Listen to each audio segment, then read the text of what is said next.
Well, Republican senators are demanding the CEO of National Public Radio make a, quote, course correction after charges of liberal bias. 7 senators, including Tennessee's Marsha Blackburn, sent a letter to Catherine Marr after a charge of bias from a longtime senior editor at NPR sparked a push to defund the network. CBN's Dale Hurd reports.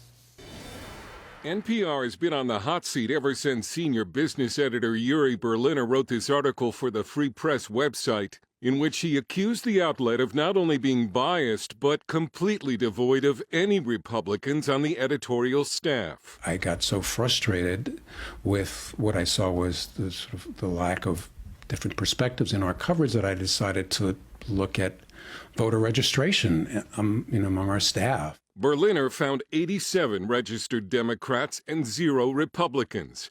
NPR suspended Berliner for writing the article in violation of company policy. He then resigned. The NPR controversy has led to fresh debate over whether the government should be funding news coverage at all, let alone one-sided news coverage.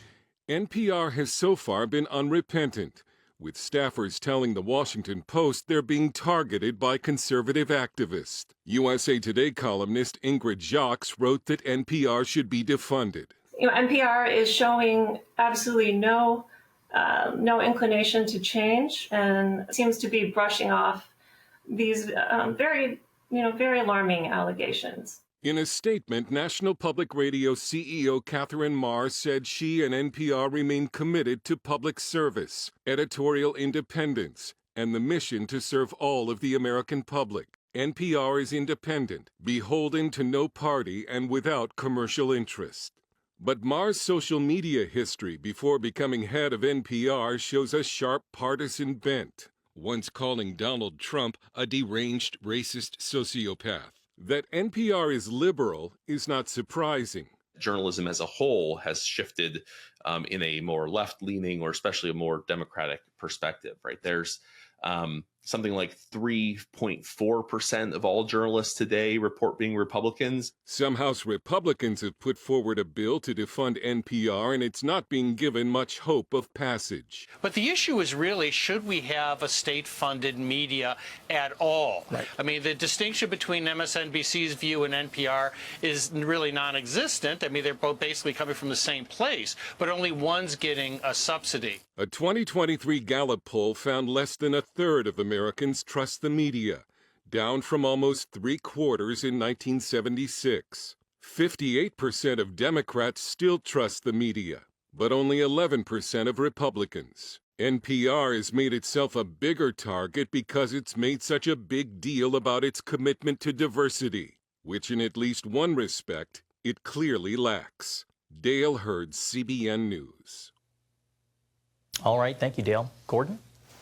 I'm kind of a fan of public broadcasting. I like Masterpiece Theater. I like Antiques Roadshow. I like these programs. This is how we got Downton Abbey broadcast in the United States. I also like they're the last bastion of classical music on the radio.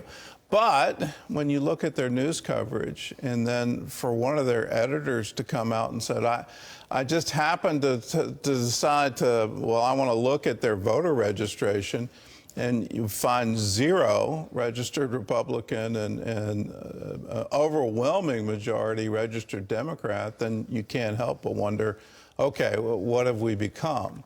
And in the final analysis, they have this show called All Things Considered. It's quite clear, well, they're not really considering all things, and they're not really considering all points of view.